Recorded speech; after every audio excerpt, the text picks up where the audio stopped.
Olá, criadores! Bem-vindos a mais um episódio do seu programa favorito de literatura, arte, drama e tretas. Como sempre, teremos muitos casos e histórias para contar. Se você gosta de um bom papo cheio de ideias subversivas, este é o seu podcast.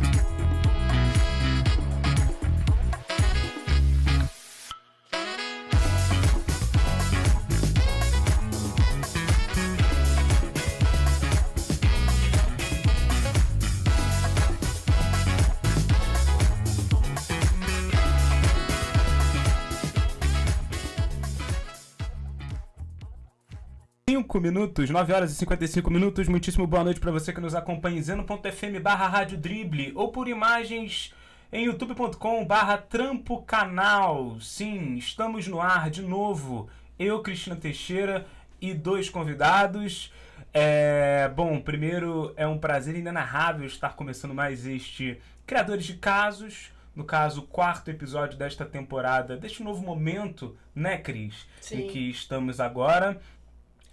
Lembrando que você pode e deve se inscrever, tá bom? Ativar as notificações clicando no sininho, tanto no aplicativo da Zeno, disponível na App Store e também no Google Play, quanto no aplicativo do YouTube, que você vai ser avisado sempre que estiver começando uma programação ao vivo, tanto na Rádio Drible quanto no canal Trampo, certo? É importante também dizer que você pode e deve seguir a gente em @criadoresdecasos lá no Instagram, beleza? Neste episódio, Cristina Teixeira, primeiro temos a honra de receber ela que vai nos ajudar a conduzir este papo, essa conversa, essa entrevista, este encontro, não é mesmo? Sim. Temos aqui a nossa querida Maria Tereza Machado, formada em Letras pela PUC-Rio, com doutorado em Linguística pela USP. Ela que foi assessora editorial e diretoria geral da Embrafilmes e que, como tradutora, recebeu por 2 oportunidades o prêmio União Latina de Tradução Especializada da Câmara Brasileira do Livro. Hoje, uma alfarrabista do coletivo da Casa 11, Cristina. Exatamente, eu ia dizer, ela é a nossa representante da Casa 11. A Casa 11 está enviando representantes cada vez com currículo. Eu já falei que isso aqui vai deixar de ser Criadores de Casos e vai virar Criadores de Casa. Casas, exatamente. Casas, né? Exatamente. Criadores de Casas, porque agora o currículo e quem mandam para representar a Casa 11 Exatamente. agora. O negócio está ficando feio para o nosso lado. Até no mínimo, né? 11º episódio, né? eles estão aqui. Primeiro veio Rita, depois a Denise. Denise, que já estava junto com a Rita. E já estava junto com a Rita agora. Maria Tereza Sumidade. Machado. Tá complicado isso agora. Muito boa noite, Tereza. Uma Muito grande obrigado honra. pela tua presença. Obrigado por ter topado. Boa noite a vocês, boa noite a todos. Muito prazer estar aqui. Prazer é nosso. E estamos com ele. Ele, o autor de Penso em Ti, E galã. Logo Existo. E galã. A voz... A voz por detrás das palavras. A gente aqui no podcast de sábado, no Hora Bolas, a gente tem o Hugo, que às vezes vem com aquela vozinha no ouvido que arrepia. Eu já tô sentindo que o Ricardo Ele vai vai criar uma legião de fãs. Ele vai ser contratado. Até ele por vai quem ser apenas contratado. ouvir-nos aqui, Não, tá? porque ele é, além de inteligente, bonito, tem uma voz sensual, ele é tudo de bom. Demais a Mais conta. alguma coisa. Ele que é engenheiro elétrico e psicólogo formado pela PUC-Rio e que tem formação na Sociedade Brasileira de Psicanálise do Rio de Janeiro, é produtor teatral, como produtor teatral, montou, dentre outras peças, Nada menos e nada mais. Rufem os tambores. Irma Vap, uma peça Senhoras que e ficou senhores. somente 12 anos em cartaz. Tá bom Eu pra vi você? 4 vezes. Eu vou te dizer, eu só não vi porque eu não era vivo. Mas assim, me arrependo, entendeu? Vamos remontar. Seu Moacir e Dona Lígia vacilaram, tá? Mas enfim, Ricardo Pessoa, muitíssimo boa noite. Aliás, obrigado a gente pela presença. ficou uma semana inteira fazendo essa introdução. Com licença, Ricardo Pessoa em pessoa. A gente queria fazer isso tanto. Em pessoa no Rio de Janeiro, que não é para qualquer um, gente, porque ele não mora aqui, ele mora na terrinha, tá? Exato. Então é uma grandíssima honra. De Alemar. Alemar, exatamente. Boa noite, Ricardo. Boa noite, Boa Ricardo. noite. Verdade. Boa noite, um prazer estar com vocês aqui e discutir, desenvolver as ideias, porque vocês são ótimos. Muito obrigada. Muito obrigado. Ricardo. Muito obrigado. Assim, eu fico até... Eu espero que ele continue dizendo isso no final do bate-papo. Vocês realmente Esse é o foram meu medo. ótimos. Pra falar no início... No início, tá tudo bem, né? Ricardo, vamos começar a conversa falando um pouco assim, abrindo espaço para você falar, além do que você quiser, claro, mas falar um pouco de ti e da onde que surgiu a tua relação com a literatura, de forma geral, mas também com a escrita, né? Com o autorar. Esse verbo não existe, mas, né? Existe. Existe? Então... Se não existir, a gente cria, porque a nossa língua permite a criação de muitas palavras novas. E nós temos exemplos espetaculares de criadores de palavras novas, e a língua comporta isso. Eu me lembro de muitas pessoas que vieram para o Brasil por causa da língua. A nossa língua é uma riqueza e tem permitido expressar tudo que eu quis dizer nesse livro, que é um ensaio sobre a condição humana. E quando eu falo, penso em ti, logo existo, eu estou pegando carona no Descartes, né? Penso, logo existo, como penso em ti, onde o em ti é que sem o outro ninguém é ninguém. Nós somos seres absolutamente gregários e, apesar da violência, apesar dos defeitos do ser humano, a coisa está evoluindo. E eu acho muito interessante participar do esforço cultural de criação de uma civilização cada vez melhor. Ele é lindo, Tá né? respondido. Ele é lindo, né? Ele é apaixonante. Não, é isso. E assim, eu não tenho formação em antropologia, eu sou em suspeita. sociologia e ciências sociais, mas sou filho de, né, antropólogos e sociólogos, então vou permitir aqui um paralelo, que é isso, ao que me consta, o que eu já li, já ouvi falar sobre, a antropologia ela fala muito disso, né, da condição do ser humano enquanto um ser necessariamente social, né, enquanto um ser que se vai pensar, não basta pensar, né, mas ele tem que pensar, talvez não em ti, mas em ti, ou em ti, Ou em todos. em todos, né? Em todos. E como quando eu fui ler o seu livro, isso foi uma coisa que me impactou bastante, essa coisa do talvez pensar só em algo e não em alguém não faça de nós exatamente seres humanos, né? É verdade, é verdade. E a palavra comporta tudo isso. Os nossos sentimentos, quando chegaram a um limite onde as palavras não puderam mais dizer, inventaram a poesia, que é para dizer o que a gente não consegue dizer. E a poesia brasileira, a música brasileira, aliás, a música em geral, também diz coisas que as palavras não conseguem dizer. E felizmente a gente está morando nesse mundo onde se coloca uma outra pergunta desse livro, que é a seguinte: temos condição de ser otimistas ou somos obrigados a ser pessimistas considerando as barbaridades que a gente vê todo dia? Eu acho muito interessante porque a gente teve a oportunidade de trabalhar juntos no seu livro, e uma coisa que me tocou muito e me emocionou muito é porque você pegou essa mote, né? essa frase de Descartes, que eu penso logo existo, que é extremamente racional, e quando deslocou para o penso em ti, logo existo, ficou uma referência extremamente emocional, né? Que é quase um sinto em ti, logo existo, né? Tipo assim, a partir do momento que eu coloco a emoção em você, eu passo a existir. Há um deslocamento amoroso aí, né? Em vez de racional, um deslocamento afetivo. Isso para mim fez uma diferença muito grande, porque para mim tem um referencial muito mais próximo da natureza humana do que simplesmente uma referência racional, uma coisa que para mim faz um sentido de completude muito maior, entendeu? Então e você é uma pessoa muito amorosa, né? Eu conheço você e eu achei que isso foi muito, muito bacana, né? Porque quando a gente desenvolveu o processo do livro, eu sempre falei para você, a arte para mim, a definição de arte é sempre uma coisa que resvala muito com relação à sua verdade, entendeu? Quando você consegue ou escrever, ou desenhar, ou cantar, ou pintar, ou dançar a sua verdade. Eu acho que você colocou isso no livro, entendeu? Você colocou muito a sua verdade, da sua experiência de vida, dos seus sentimentos. E isso, para mim, eu acho que é a maior riqueza. É quando você consegue ter esse desdobramento emocional de colocar isso em termos de oferecer isso para as outras pessoas, entendeu? Que é de mais precioso que a sua verdade de vivência e amorosa. Então...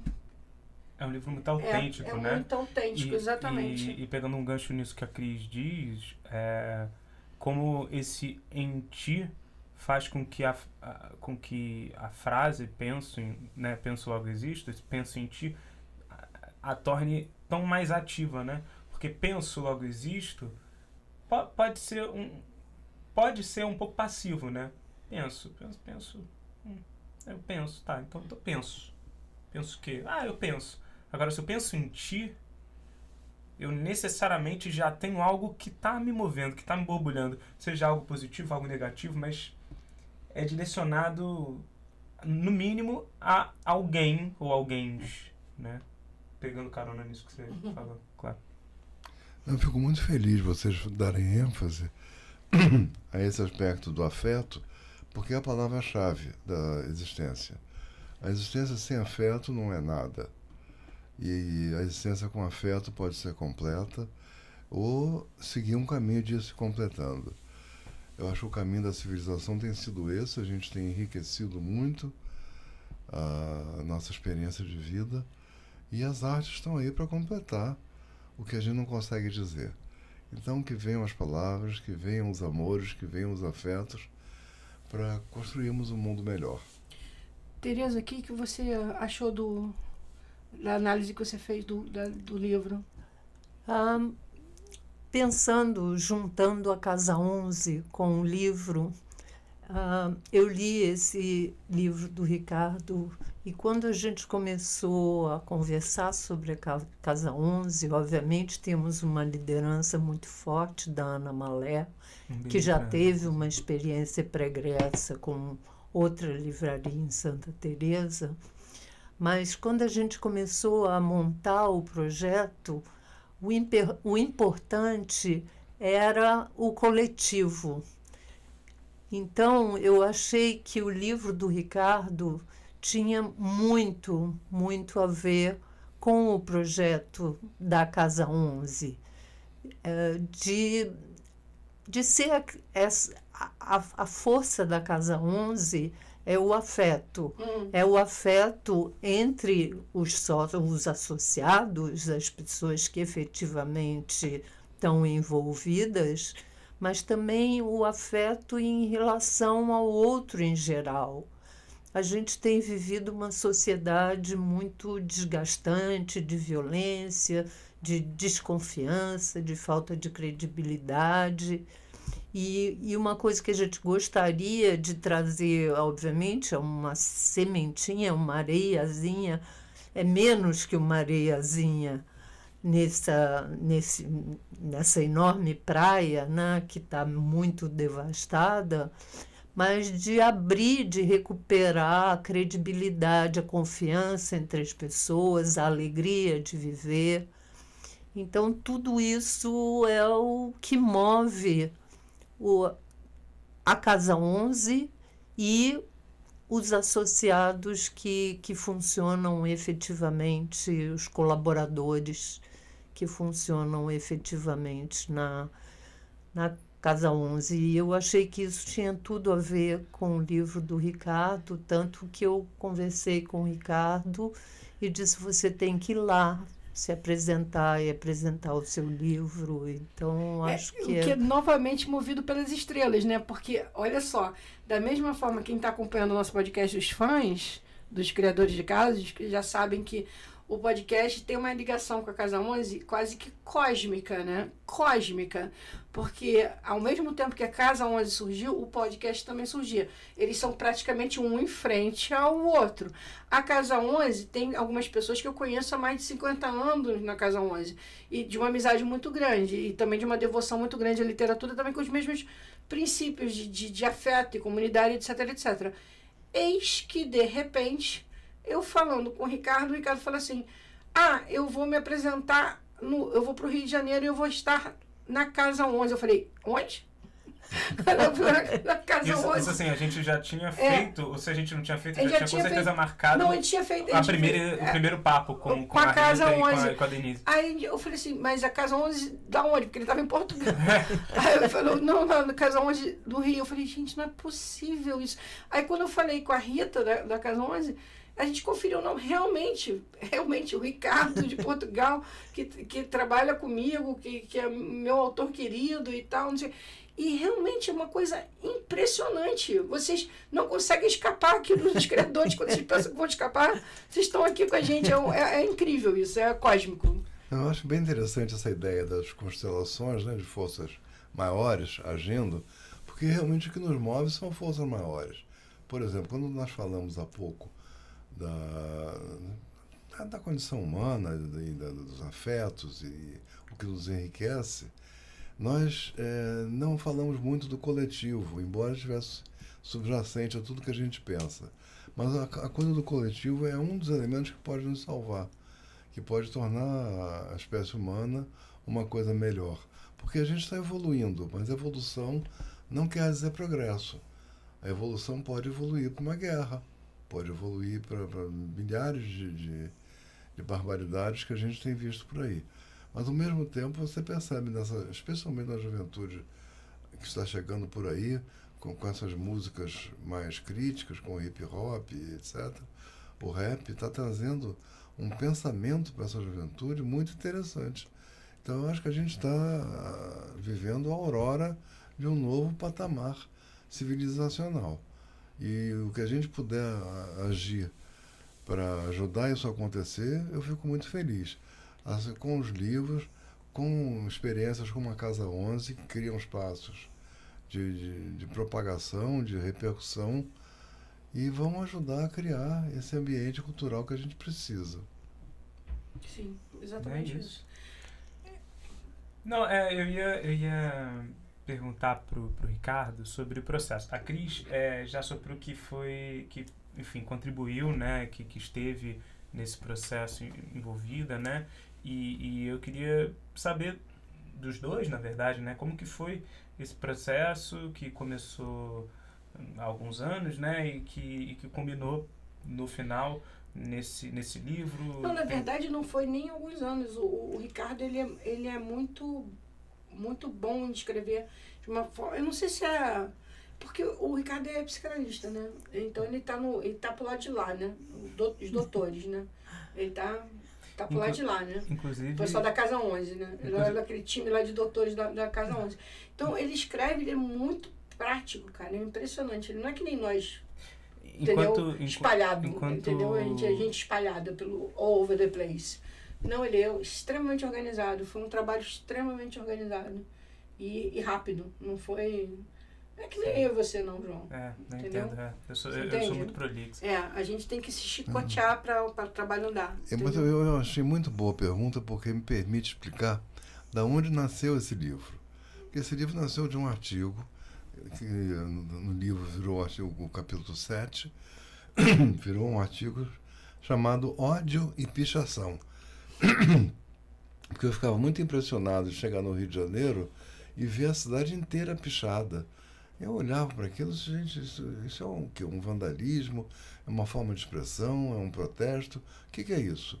E aí caí de boca em cima desse tema e comecei a pesquisar o ódio, a violência e os grafites, as pichações, que são duas coisas bem distintas.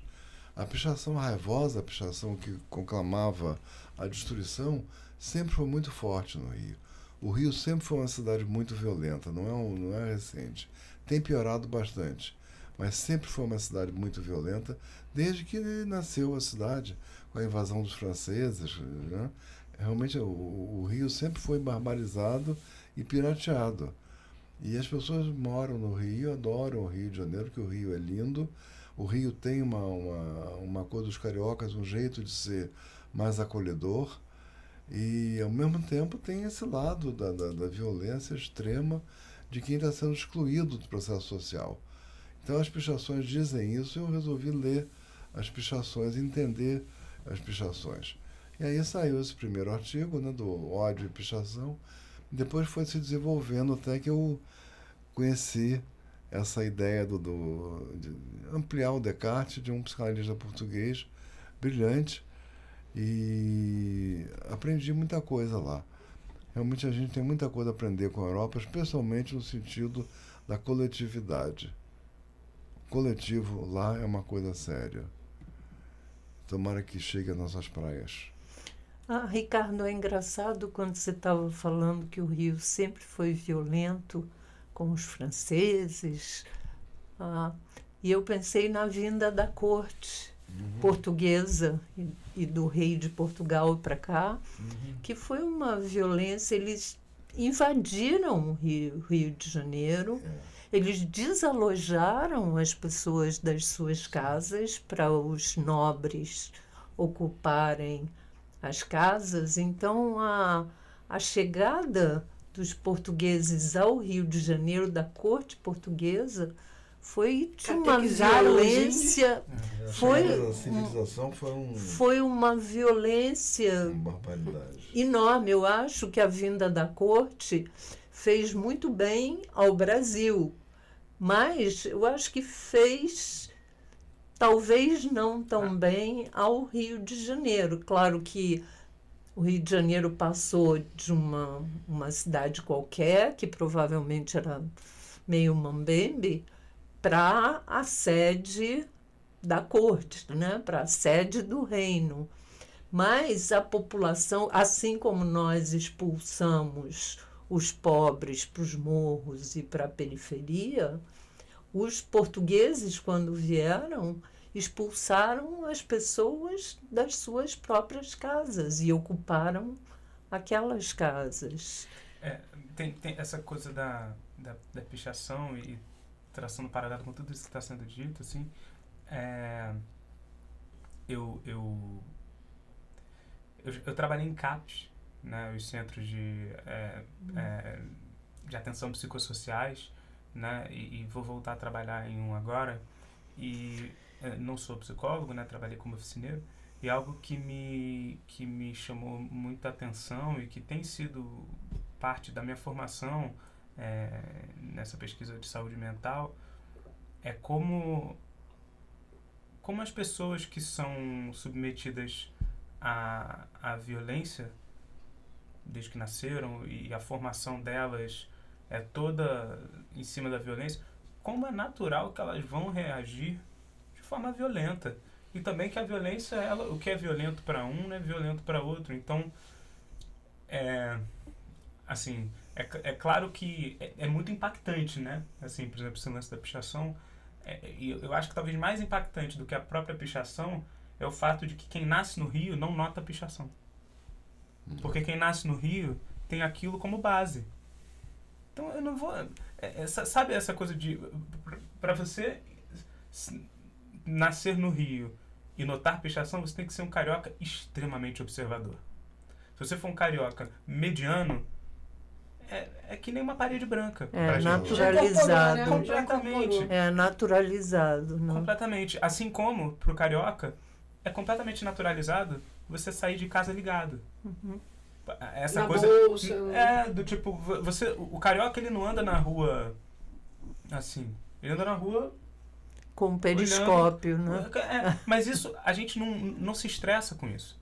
A gente não isso não é algo... É o comum. É a média. Porque é tão assim desde sempre que a gente vai reproduzindo. Então, só porque eu achei isso muito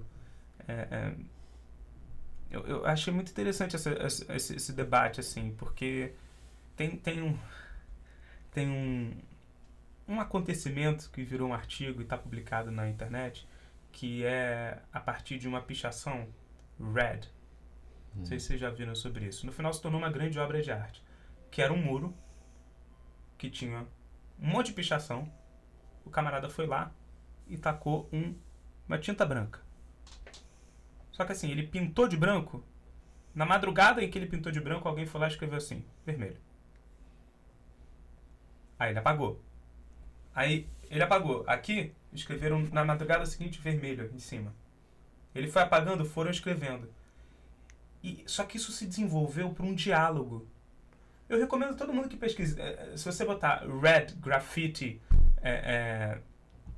Dialogue, algo assim, você encontra. Não é difícil de encontrar e é uma coisa sensacional, assim, aonde que uma mera provocação, através da pichação, foi dar. Eu acho que você tocou num ponto fundamental, porque uma outra coisa que sempre me perturbou muito é essa coisa do carioca resistir às violências do Estado, por exemplo, da polícia e tudo isso, e ao mesmo tempo se submeter. A coisa da servidão voluntária é um dos temas que eu tive a oportunidade de abordar no livro. Como é que você explica a servidão voluntária? Como é que você explica que uma nação como o Brasil suportou tantos ditadores? Quer dizer, que paixão é essa por ter um carrasco que manda em você? Eu acho que a gente tem que trabalhar muito essa ideia para entender bem esse espírito carioca, especialmente no Rio de Janeiro, sente-se bastante isso no Brasil como um todo, mas no Rio em especial, em que há, ao mesmo tempo, uma enorme submissão a uma enorme resistência e a uma enorme violência, contra a violência. Eu acho que é histórico também, exatamente o que você falou, que já vem de um tempo que você já vem sendo tratado de uma forma abusiva, você já não consegue nem ser tratado de outra forma. Entendeu? Você começa a achar que até é a norma também. Agora, um ponto aqui engraçado, voltando em uma outra coincidência cósmica, você que é psicanalista e, produtor de Irma Vap, a gente fez uma peça sobre psicanálise, entendeu? Que é uma coincidência cósmica, que a gente até, quando a gente refizer, a gente vai querer muito que você assista e dê o seu feedback, porque agora a gente conhece uma sumidade aqui para dar um feedback pra gente. E isso é muito engraçado, né? Porque quando a gente fez, a gente não tinha... nós não somos da área, né? A gente fez uma coisa muito baseada em pesquisa e tal, mas é que é uma área de interesse nossa, particularmente minha e do João. A gente tem esse interesse em psiquiatria, em psicanálise, e a gente faz muito trabalho baseado nisso em teatro. E você que é de psicanálise fez teatro, entendeu? É muito louco isso, né? Os caminhos loucos assim. O próprio autor de Irma Vap escreveu uma peça chamada O Reverso da Psicologia. Ah, é? É. Ah, eu não sabia. Um absurdo. Um americano, né? Um americano, Charles Latham, ele escreveu e montou uma peça chamada O Reverso Psychology. Olha que só. É espetacular, é mesmo? muito engraçada. Conta a história de dois casais de terapeutas com dois casais de clientes. Olha. E acontece o diabo, é fantástico. É muito interessante. Vou procurar. Agora, eu acho que a gente podia pedir para você, não for pedir muito, será um trechinho aí do seu livro pra gente poder dar só uma palhinha, não ficar muito no desejo. Deixa eu pensar. Porque com essa voz, cara, eu sou... Não. Eu ia pedir um e-book inteiro. Seria um grandíssimo desperdício a gente não... Não é? Pô, imagina.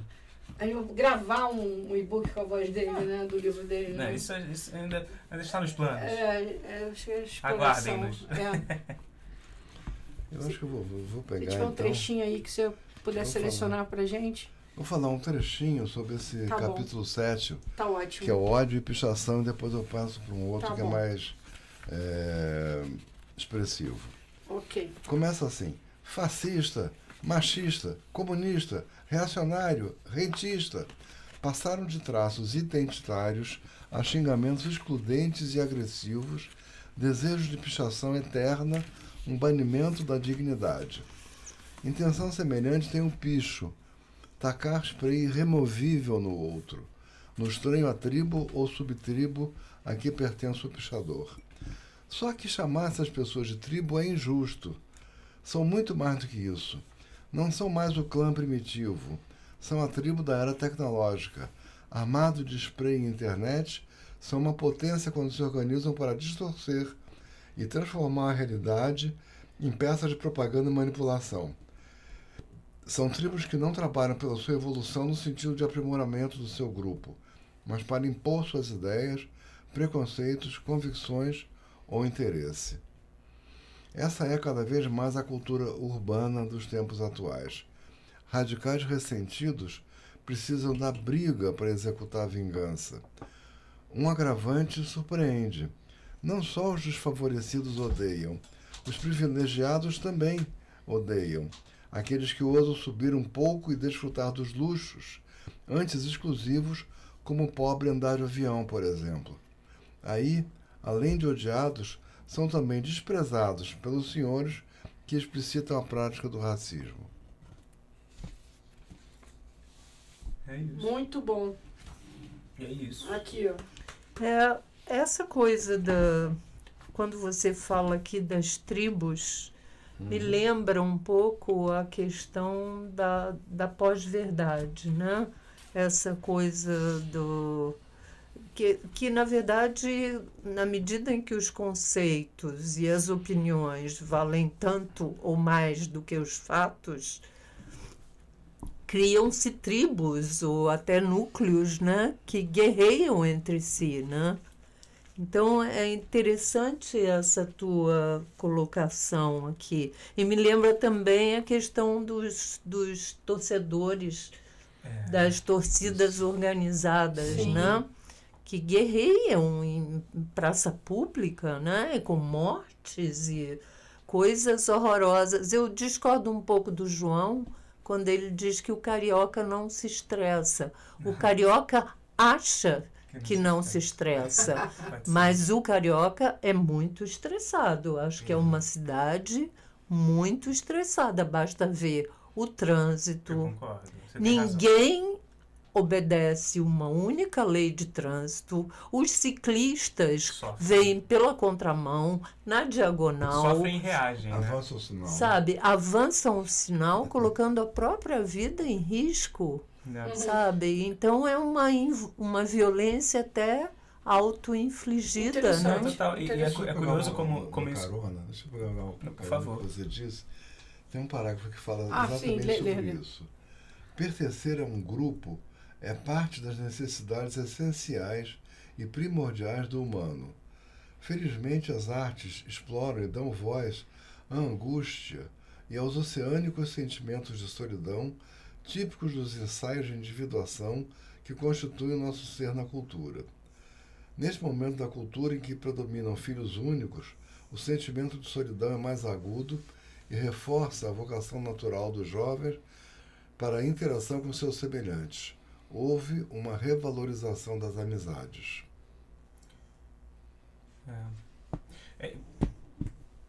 Em cima, desculpa, em cima, só um detalhe aqui, em cima do que ela falava, assim, esse lance do trânsito, por exemplo, me chama muita atenção como o carioca, ele e aí, pegando realmente um gancho nisso, você tem toda a razão de que o carioca talvez pense que não é estressado, ele põe muito pra fora, né? Então, assim, qualquer coisa que te desagrade no trânsito, você xinga o outro.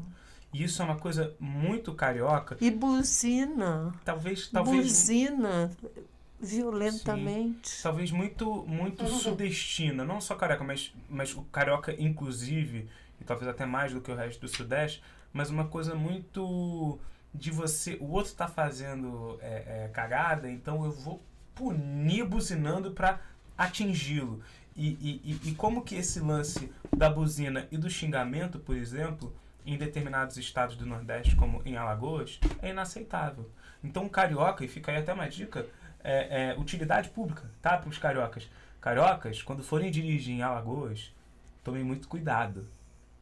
Tomem muito cuidado sério, porque o carioca dirigindo como carioca em Alagoas, ele pode ser morto. Porque você xingar no trânsito alguém de filho daquilo, ou xingamentos, né, homofóbicos, LGBTQIA+, fóbicos. Sério? O quê? Porque é uma afronta à honra. O outro vai pegar, vai te fechar e vai te furar na peixeira. Se não tiver uma arma e te dar um tiro. Tô falando isso porque é uma coisa muito... O Brasil, ele tem...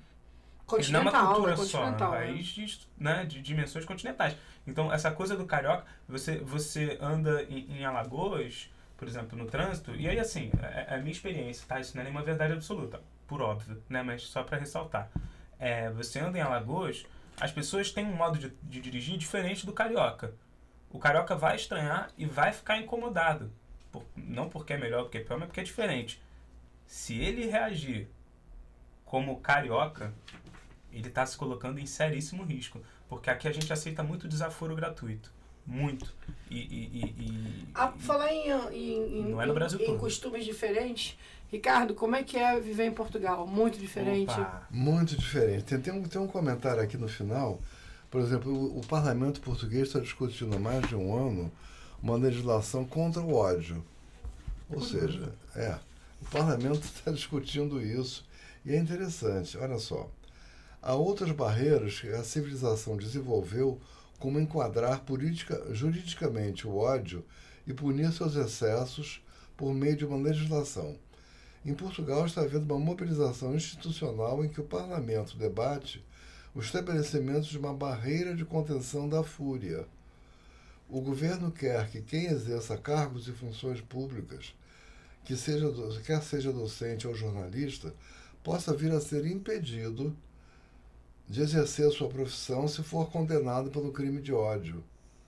E, para tanto, uma proposta de lei será apresentada para o parlamento. Ou seja, há lugares que estão se levantando contra o animal que existe em nós, e se esse animal não for contido, ele vai continuar a fazer as barbaridades que a gente tem visto por aí. É isso. É bizarro, né? Mas é impressionante, mas se você não tiver um mínimo de ordem, os instintos realmente prevalecem. É simples assim. Você joga o ser humano, é só você ver o Senhor das Moscas, tá tudo lá, entendeu? Você joga numa ilha, deixa sem lei, e aí você vê os instintos todos, você volta ao primitivo em 3 dias, nem demora muito, você esquece toda a civilização, você volta a agir de acordo com os princípios básicos de necessidade, que é fome, procriação, medo, né? Você volta aos instintos muito básicos. Agora, deixa eu fazer uma pergunta para vocês duas.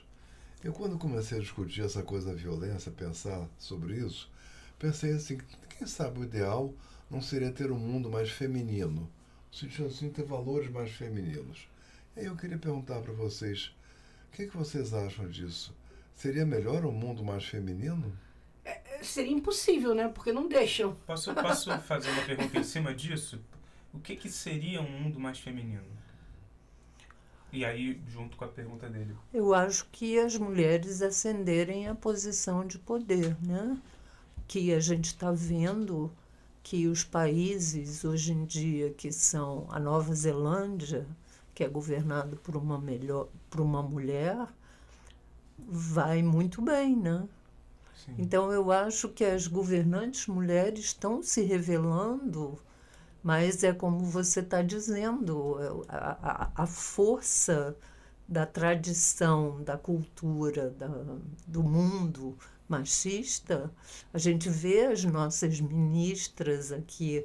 Como são tratadas, né? Como são tratadas e como estão no tiroteio, né? Os cargos delas são os que estão aí na mesa para serem ocupados, provavelmente, por outros homens. Como Dilma foi tratada, né? Quando esteve na presidência. Concorde-se ou não com o governo dela? Eu vou falar uma coisa que é bom, que estou apresentando psicanalista, médica, qualquer coisa, vocês podem me internar diretamente no PNAEL, mas a minha opinião é o seguinte, a gente vive no mundo feminino, minha opinião é essa. O mundo é extremamente feminino, o universo é feminino, a terra é feminina, um lugar de geração, de procriação, de gestação, é tudo, a essência é feminina.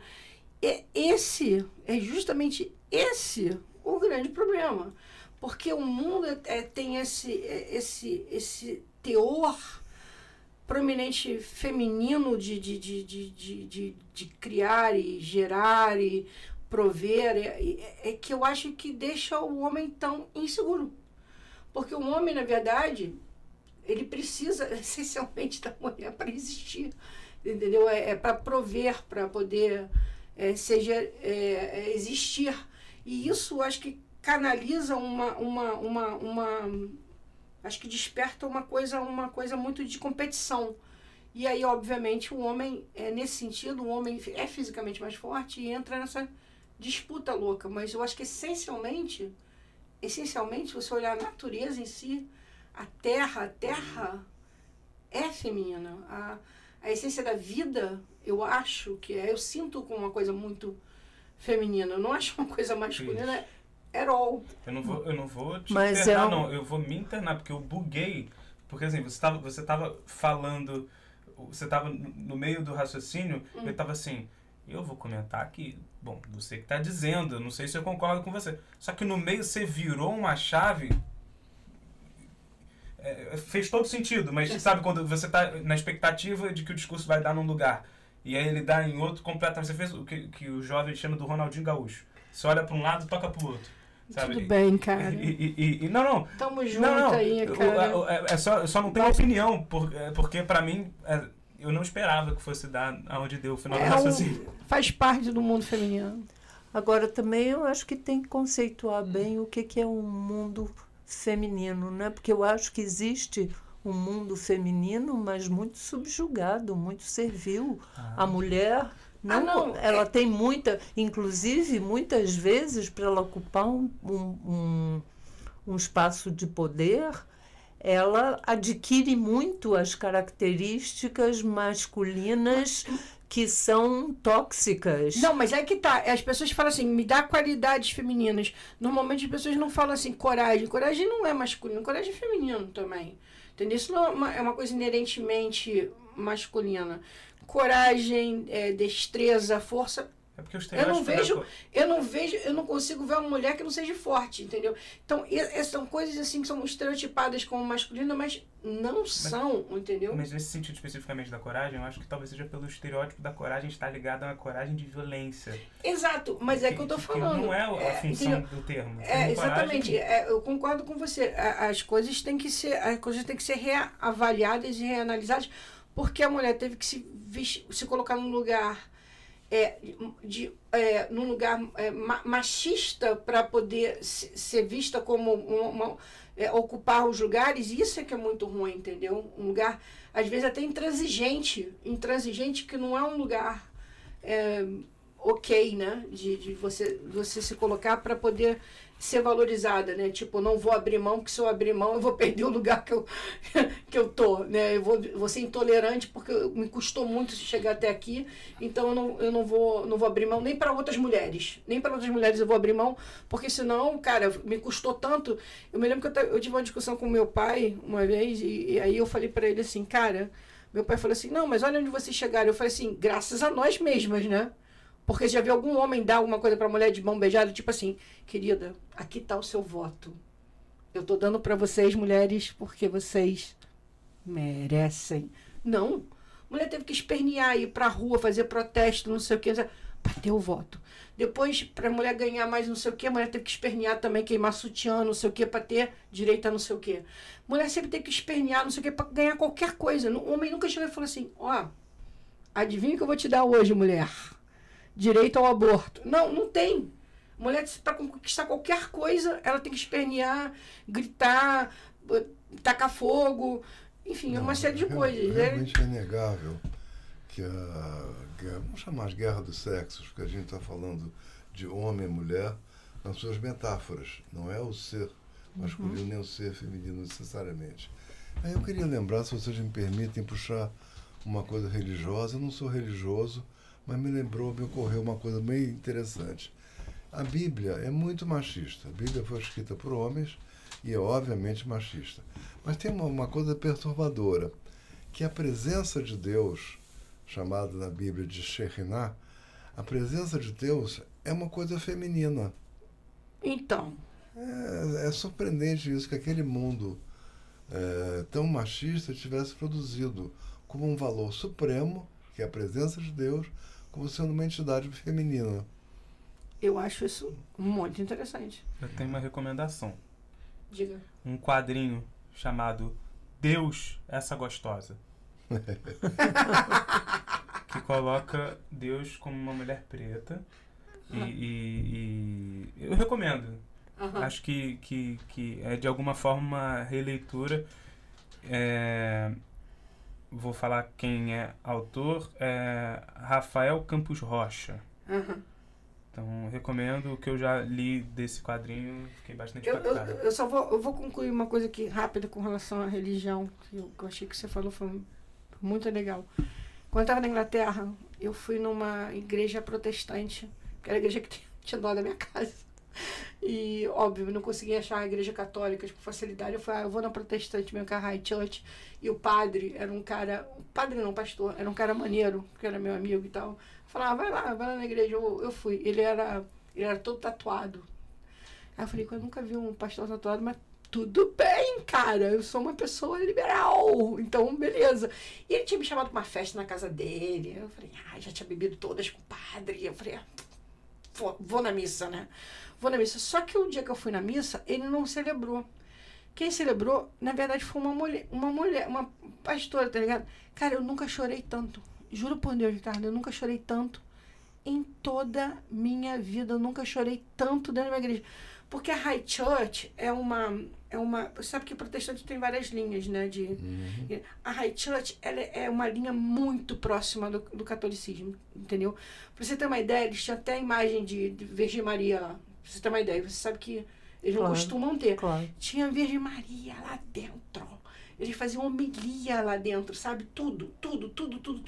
E era uma igreja frequentada por africanos, por gays, sabe? Era totalmente colorido, e tinha todos os ritos da igreja católica. Só que quem estava celebrando, era uma padra? Pastora? Não, tipo padra, entendeu? Então ela estava celebrando tudo, ela estava, sabe, fazendo a parada, Cara, eu chorava que nem um bebê. Eu me tremia toda. Eu falei assim, cara... Eu pensava assim, cara, eu tô no meio do pecado, um raio vai cair sobre mim, vai queimar todo mundo aqui dentro, vai morrer todo mundo incendiado. Porque eu nunca vi... O negócio... Você consegue dimensionar o que era aquilo? Era tipo... Ela tava numa situação de tão poder ali, de receber a parada, dar a parada, distribuir a parada... Eu fiquei em estado de choque. Ricardo, eu estava em estado de choque total. Não, é fantástico como você ficou chocada com tanta mudança e como ficou, quer dizer, não só paralisada, mas também como isso te permitiu uma experiência realmente transcendental. Exato. Aquilo ali foi um encontro, cara, real. E outra, só para terminar, que eu fiquei muito louca mesmo. Você sabe aquela parada, aquela parte do sermão? Que o padre normalmente fala, encerra. Nessa High Church louca, ela perguntava. Ela fazia perguntas. Eu falei, como assim? Ela tá me perguntando alguma coisa? Ela perguntava, tipo assim, o que vocês acham de não sei o que, não sei o que. Eu, tá fazendo pergunta? Ela não estava afirmando, que nem está acostumada, né, com afirmações. O padre fala, né, termina, bonitinho, ouviu? Não, cara, eu fazia perguntas, sabe, tipo, né, eu fiquei num estado deplorável, cara. Eu saí de lá no chão. Eu fiquei muito emocionada, cara. Eu falei assim, cara, Deus existe. E talvez seja mulher. Eu sei exatamente isso, e talvez seja mulher. A gente não está preparado para a liberdade. Essa liberdade toda... Exato, velho. Lembra aquela história do Sartre, né? De que a gente está condenado a ser livre. Cara, isso é lindo. O que fazer com a liberdade? Né? Isso é lindo. É fantástico. Eu acho que é interessante que a conversa tenha derivado para uma coisa religiosa, porque o fato me parece que nenhum de nós aqui é religioso, pelo que eu pude conversar antes da gravação.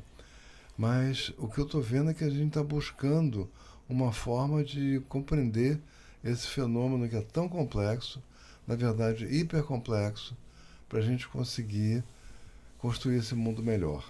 Eu acho que a gente está buscando uma transcendência, né? Exatamente. Ou Deus, ou o que seja. Superar a religião. Que é uma transcendência, não é penso em mim, logo existe. Opa, importante. É muito boa. Importante. Beleza. O pessoal tá mandando mensagem aqui, eu vou trazer algumas. Temos perguntas de ouvintes. Bom, Denise, Roberto, Vilma, Sandra, Márcio, Lúcia, Rosana, todo mundo, Nossa. boa noite. Conversa com o leitor, boa noite. Nossa. A Rita Iglesias mandou um olá Rita, Ana Vitória, todo mundo nos cumprimentando. Olá, Casa 11. Tamo Olá, Casa junto. 11, olá, pessoal. Aí começam, né, muitos boa noite, então tô aqui. A Rita Iglesias menciona, abre aspas, né, existência sem afeto não é nada, né, fecha aspas, e diz, isso me lembra da Casa 11, aquele papo que a gente estava tendo lá no início, né, e aí ela diz, Casa 11, muito afeto, e nem combinei essa fala com a Tereza, ela disse, mas... Não combinou mesmo. Não combinei nada com ninguém. A Ana Cláudia diz, gente, afeto que não acaba mais, que coisa linda. A Ana Cláudia, que inclusive eu conheci num curso de palhaçaria. Não sei se ela já em algum momento mencionou isso, mas eu conheci a Ana num curso de palhaçaria e eu vi ela na Casa 11 e falei assim... Te conheço. Não falei nem te conheço, falei assim... Então você é da Casa 11? Sabe, porque ela tinha mandado no grupo, mas eu não vi o grupo há tanto tempo. E aí quando eu fui, aí eu só mandei assim um print, ó, eu tô aqui, vocês não. só pra fazer inveja no pessoal que não foi no evento. Mas o que? O pessoal dizendo, o pessoal emocionado, pá. Aí... Aí o pessoal entra no assunto do... Deixa eu ver rapidinho. O Márcio diz... O Márcio Fernandes aqui. Vocês estão falando de coisas muito importantes, parabéns, obrigado, Márcio. Teve no seu lançamento. Na Travessa. O pessoal aqui, a Rita, o descobrimento entre aspas, né, foi uma violência, né, quando a gente estava falando sobre isso especificamente. E aí a Ana Luísa Malé completou achamento, né, que talvez seja o termo mais adequado. Claro. Peraí, tem coisa aqui. Tem coisa aqui. boa aqui, tem muita Tem coisa coisa boa. aqui, tem muita O Márcio coisa Fernandes boa. mandando aqui. A desigualdade social no Brasil é um problema que afeta grande parte da população brasileira. Ela é a razão principal pela violência e por todas as mazelas diante de nós.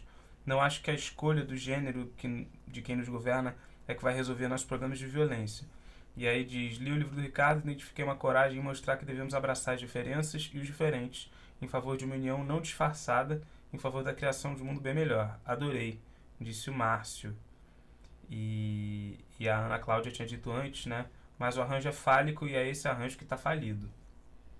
Engraçado que fálico e falido tá, muito uma letrinha, interessante, né? Essa Muito bom. formulação. Muito bom. Muito boa. Bom, são esses os comentários. Muito obrigado, pessoal, pela participação. É muito bom mesmo. Sigam participando aqui com a gente. Vamos falar então Bom, primeiro, você tem mais alguma pergunta? Eu queria alguma saber consideração? como é que o Ricardo migrou para a psicanálise, quando isso Isso é uma boa começou pergunta. e de onde que ela Excelente surgiu? pergunta. Foi do teatro direto para a psicanálise? Não. Como não. foi essa trajetória, Ricardo? Como eu tive uma trajetória muito irrequieta Olha, e muito movimentada. E você também. É verdade. E de onde surgem essas... É engraçado que, para mim, parece uma coisa perfeitamente natural. Claro, porque eu vivi a coisa como ela foi de verdade. Acontece o seguinte, eu cheguei aos 18 anos e não tinha a menor ideia do que eu queria fazer da minha vida. Não tinha a menor ideia se eu ia ser cozinheiro, médico, nada. Não tinha ideia. Aí fui fazer uns testes vocacionais que deram que eu podia fazer engenharia, medicina, diplomacia. Aí fiquei mais perdido ainda. E aí, como eu estava afim de sair de casa, era jovem, estava louco para sair de casa, eu fui fazer engenharia porque era o que me dava dinheiro mais rápido. Era a profissão assim que, em mais curto prazo, me permitia ganhar um dinheiro para poder sair de casa e morar sozinho, que era o meu sonho na época. Aí eu fui fazer engenharia e descobri uma beleza na física, na química, nas coisas exatas, eu achei espetacular. E aí me apaixonei por computação na época e fui fazer engenharia de sistemas. Mas, com o tempo, eu vi que não era minha mesmo e comecei a estudar, procurar abrir o campo. Aí fiz uma pós-graduação de economia, e aí vi que também não era realmente a minha, e aí ganhei algum dinheiro e me dei um ano sabático. Fiquei um ano pensando o que fazer da vida. Aí nesse ano eu só fazia análise. Aí eu acabei me apaixonando pela psicanálise. Antes a psicanálise Do que analista. Pois é. Então aí eu comecei a estudar para poder clinicar. Eu queria ser psicanalista. Então, para poder clinicar, eu tinha que fazer ou medicina ou psicologia. Aí acabei fazendo psicologia, depois fiz a formação analítica, etc.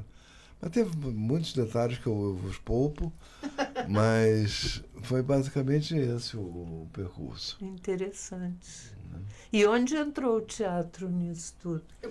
Bom, aí muitos anos depois, eu casei-me com uma atriz, uma belíssima atriz, foi a Marília Pera, e um dia eu estava com a Marília em Nova York, passamos por um teatrinho furreco, um teatrinho michuruca de 100 e poucos lugares, onde estava passando Irma Vap. A gente gostava de coisa alternativa, ela era muito mais criativa do que eu, mas se interessou e ficou curiosa, vamos ver o que é isso. Aí entramos e morremos de rir. E aí a Marília teve a ideia assim, isso aí com o Ney Nanini vai ficar muito engraçado. Aí trouxemos a peça para o Brasil. Na época não havia nem Lei Rouanet, nem Lei Sarney, nada disso. Então a gente foi levantar dinheiro no peito. Juntamos as crianças, um cheque especial de cada criança dá um certo limite. E aí juntamos 10 crianças. É engraçada essa história. Juntamos 10 crianças para levantar dinheiro para produzir a peça, o Irma Vap. Peraí, que crianças são essas? São crianças com, na época, a legislação Os seus, os meus e os nossos. A legislação permite que você abra uma conta em nome de criança. Gente do céu. E como a gente tinha a gerente, era a nossa Vamos amiga, fazer filhos, João. Pois é, aí a gerente deu um cheque especial para cada criança. Gente Então do céu. eu, Marília, mais 8 crianças, levantamos o capital para fazer. A Irma Vap começou uma comédia. Juro por Deus. Começou uma comédia. Ai, meu Deus. Só uma curiosidade aqui no Momento Fofoca. Como é que você conheceu Marília Pera? Olha, Porque foi inusitado, né? Porque você é psicanalista. Ela não foi muito casual. Eu fui passar umas férias num hotel fazenda, o Hotel Fazenda Jequitibá, no estado do Rio, e Marília estava lá também com os filhos, eu estava lá com minhas filhas. E aí começou eu olhei assim de longe, não sabia quem era, mas eu achei uma pessoa com um porte assim tão bonito. Olhei de longe assim, poxa, isso é uma pessoa especial. Aí cheguei mais perto e vi que era uma pessoa interessante, especial, mas não sabia o quanto. Aí depois de noite fomos fazer um jogo de mímica com as crianças. Depois do jogo de mímica, a gente foi... Ela não sabia ainda que são usadas para fins de produção, não, né? Não sabiam que iriam ser agenciadas pelo vício. E aí a gente foi passear, depois do jantar, passeando lá pelo hotel. E aí nos entendemos tão bem que nos casamos ali mesmo, naquela noite. Na primeira noite. Não, é piada? É verdade. Não é piada? Não, é verdade. Resolvemos casar ali, a gente se entendeu tão bem. Nossa! Que resolvemos casar ali mesmo. Ficamos 10 anos casados. Caramba, Ricardo, você é desses, então? Você é um romântico inveterado. Revelações. What story! Nossa! E outra coisa, e também como é que você encaixa aí a tua fase no cinema brasileiro? Como é que você entrou nesse... Eu nem sabia que ele tinha entrado, ele entrou. Também. Não, aí teve uma outra divergência bem interessante. Eu estava,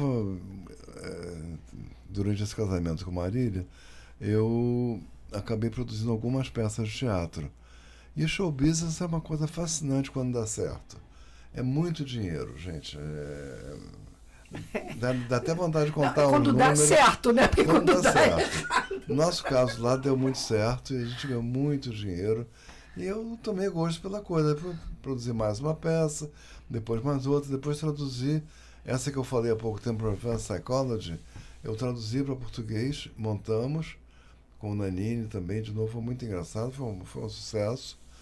E aí fiquei alguns anos produzindo essas peças, porque o retorno financeiro era muito bom. E aí, obviamente, eu fui negligenciando o investimento em psicanálise. Eu dava muitas aulas, muitos seminários. Difícil, né? Era impossível. Aí eu parei de dar seminários e a clínica, com o tempo, começa a sentir. E começa a esvaziar. E aí eu senti que eu tinha que fazer alguma coisa. Aí eu senti que uma das coisas que eu poderia fazer era arranjar um emprego. E aí... 9 to 5. Aí correr atrás, comecei a correr atrás, não era muito fácil, eu, na época já tinha alguma idade, não é muito fácil conseguir um emprego. Aí eu resolvi fazer concurso para o serviço público. Aí passei em alguns, passei no Banco Central, passei no BNDES, passei na Ancine, e preferi na Ancine porque era mais pertinho.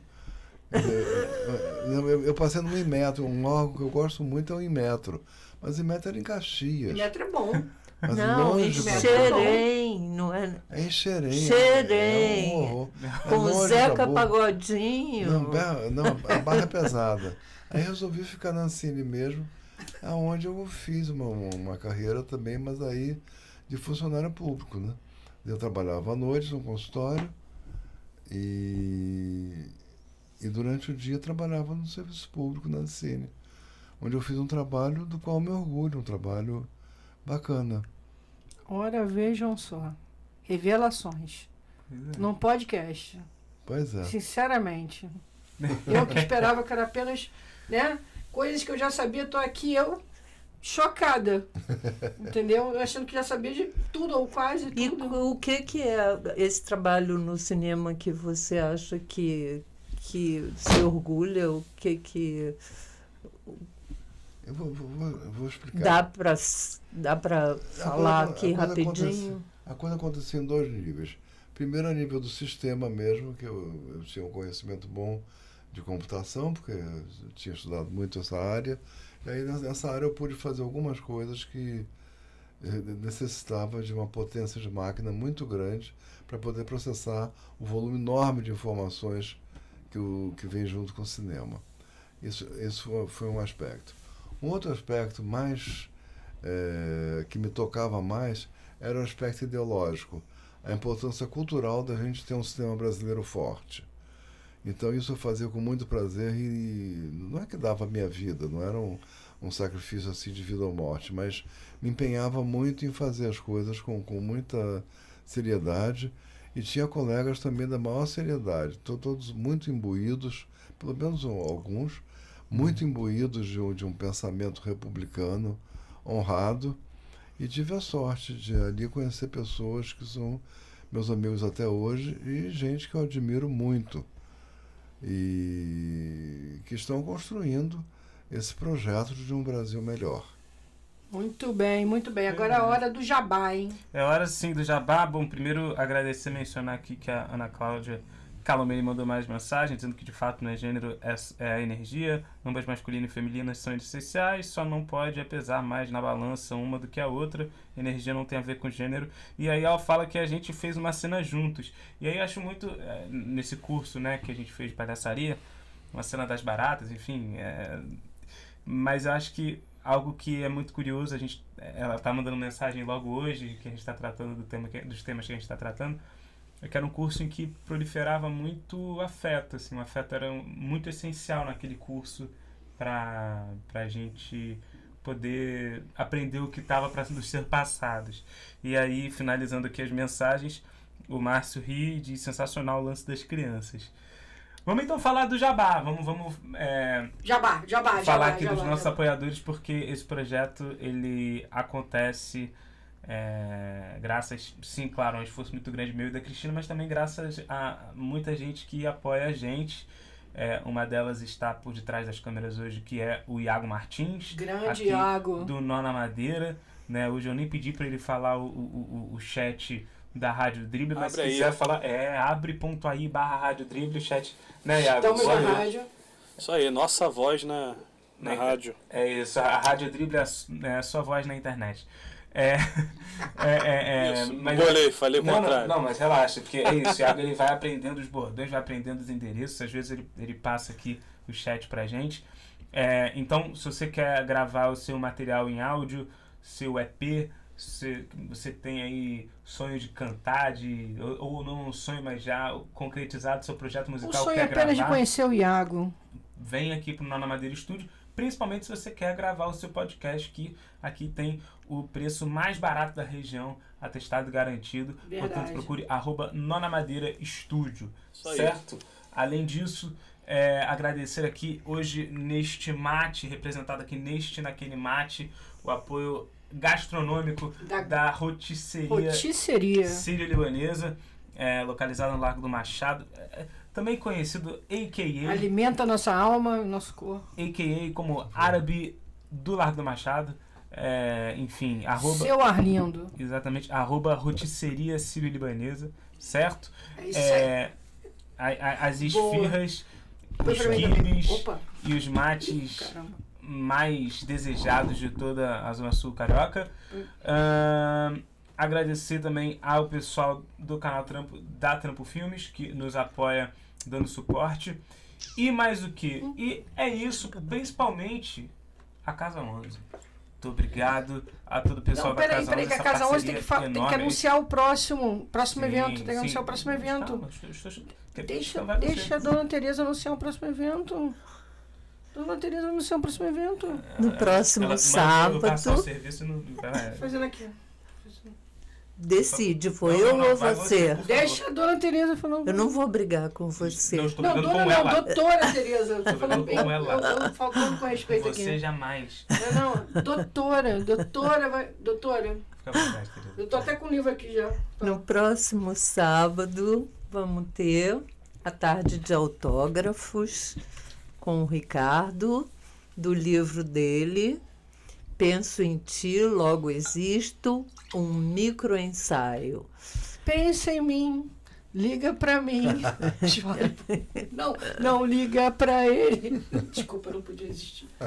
E a editora é a Folhas de Relva. É um nome, Folhas de Relva, é bem português. Mas é de um poeta americano, o Walt Whitman. É espetacular. Sim. A poesia Folhas de Relva. Sim, é maravilhoso. É desnorteante, é impressionante. É uma outra coisa. É impressionante. Então, sábado, esperamos todos um bate-papo com o Ricardo, com a Cristina Teixeira. Estaremos aqui, lá. E eu serei a mediadora. E o João vai estar lá também, né, João? Estarei lá prestigiando este incrível evento na Casa 11, que fica localizada na Rua das Laranjeiras. 371, Loja 11, às 16 horas. Tá aí.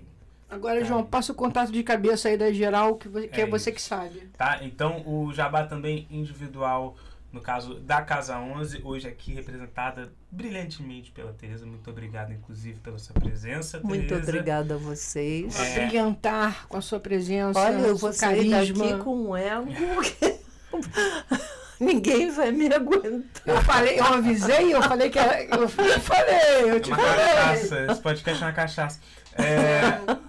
@Casa 11 Sebo, para quem quiser saber toda a programação, saber mais informações e, claro, seguir este que talvez seja o grande acontecimento, o acontecimento do ano da região, do qual eu particularmente tenho muito orgulho de ter essa proximidade através desse podcast, e que é um dos motivos da minha alegria também, é um dos legados desse projeto para mim, é ter contato com a Casa 11. E sigam @Casa 11 Sebo, certo? Por parte do Ricardo, sigam @Ricardo P Pessoa 2206. Ele sabe o seu contato, cara. Você tá perdido agora. Confia. Quando a gente faz um trabalho... É isso aí. A gente é bom. A gente é isso e dedicação na cabeça, né? É isso aí. Passa o meu, que eu... O seu é Cristex13. Esse é o tá? meu. E o meu, @João Dabu. Dabu é dedicado A, B de bola, U-L. Siga os criadores. @Criadores de Caso. É isso aí. Certo? Vamos então nos aproximando aqui do encerramento. Considerações finais? Foi bom pra vocês? Penso em ti, logo existo. Foi muito bom a oportunidade de testar as ideias e encontrar pessoas que se interessam pelo meu livro. Eu fico muito feliz, porque foi um trabalho feito com muita dedicação, muito amor e pensando no futuro. E pensando nas nossas crianças e filhos e netos e nas crianças grandes que nós temos dentro da gente, que também merecem muita atenção. Eu também vou pensar nas crianças na próxima produção, tá? 20 crianças. Fica o aprendizado pra gente. Você é um máximo. Aprendizado pra gente. É isso, pessoal. Não deixem de seguir @Rádio Drible, @Trampo Canal, @Rotisseria Sírio-Libanesa e @Criadores de Casos, principalmente, certo? No Instagram, no Facebook, no YouTube, youtube.com/Trampo Canal. Se inscrevam, curtam, ativem as notificações, inclusive também para quem está apenas nos ouvindo em zeno.fm/Rádio Drible. Certo? Ouvindo as nossas vozes sexys. É isso. Serviço passado. Antes de encerrar, só passar o que vai rolar. A gente já passou sábado, 4 horas da tarde, na Casa 11. Vai rolar mais alguma coisa? Claro que vai. Daqui a 15 dias a gente recebe Alex Nistaldo aqui no Criadores de Casos, nosso próximo convidado. Certo? Certo, tá então, dizendo. Tá certíssimo. Como diria o Gaguinho, personagem, né? Até logo, pessoal. Rogé, só, pessoal. Tchau, fechou. Tchau. É isso.